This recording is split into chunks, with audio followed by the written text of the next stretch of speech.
just warmth, happiness, unity, community, good vibes. Yeah, it's just a feeling inside, I think, a warm feeling.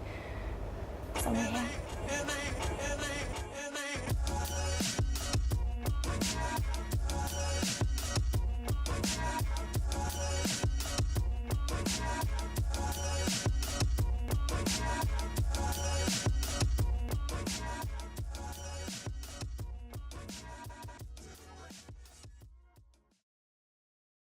I'm Regina Larko, founder, host and producer of #Impact Podcast.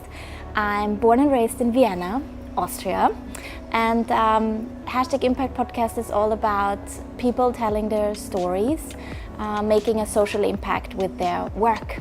And they're all based here in Hong Kong. I meet them, ask them about the work they do, and want to raise awareness for their value-driven work and their causes that they are working for.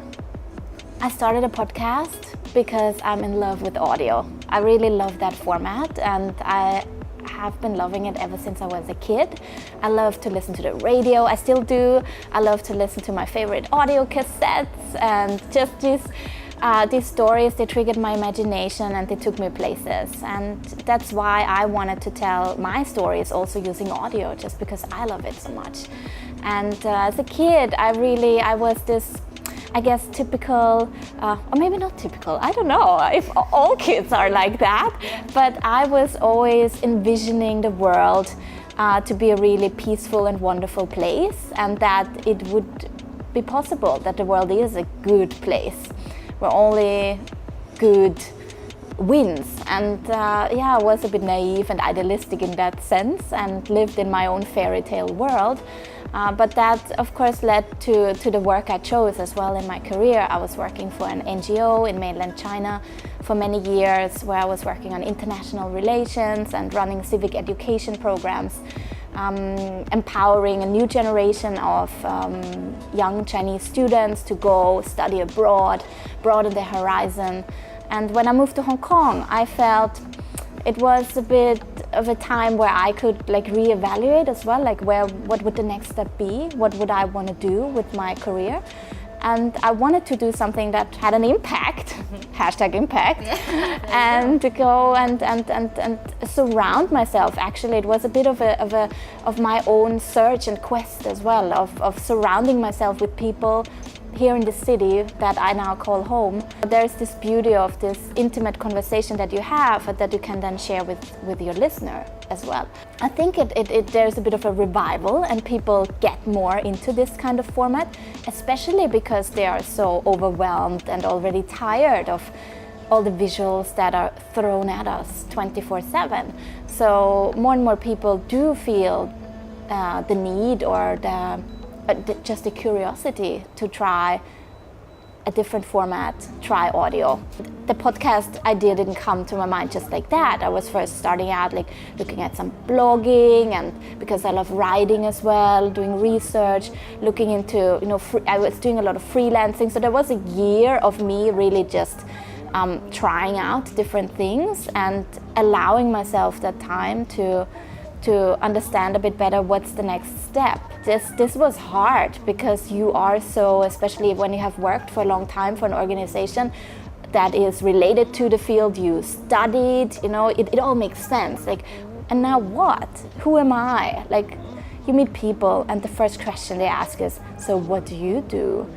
And then at that point, I didn't have a job title. I was freelancing for many different organizations, but that made me doubt myself a lot as well. And I was wondering, who am I if I don't have a title on my name card, right? But then again, when it came to the podcast, when I realized that this audio was something I wanted to learn, so I wanted to invest in myself, in a skill that I hadn't had before. So when it comes to podcasting, the whole technical side of things were a huge challenge for me, just which recorder to get, building a website. I'd never done that before. So there was a lot of learning and growing there. I was really scared.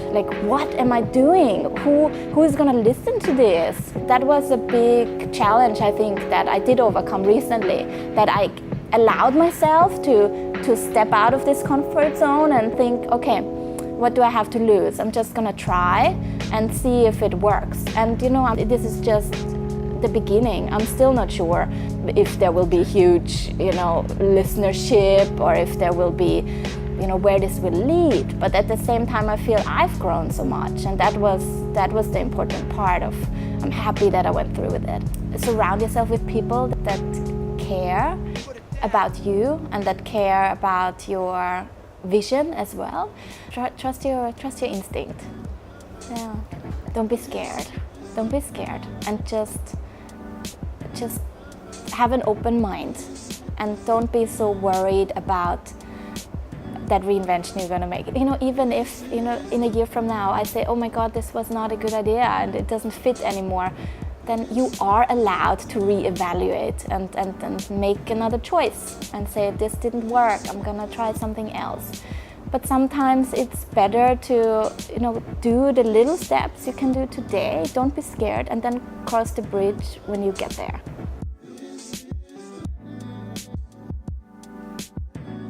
It makes me happy. There's so much. Like my daughter's laughter in the morning, like just belly laugh, you know, yeah. Or just laughing, myself laughing with friends.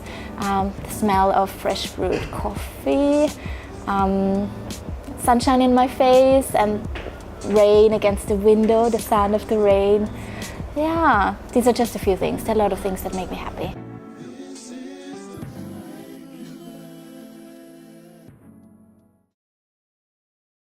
I would say like good vibe is something like natural, I would say, and I feel like that's when people don't try to act different than who they actually are. Like people just like being who they are without thinking about anything else. And I feel like it's something that it's hard to describe, but I feel like it's like in the air, and you can feel it, but you don't know why you can feel it. That type of thing.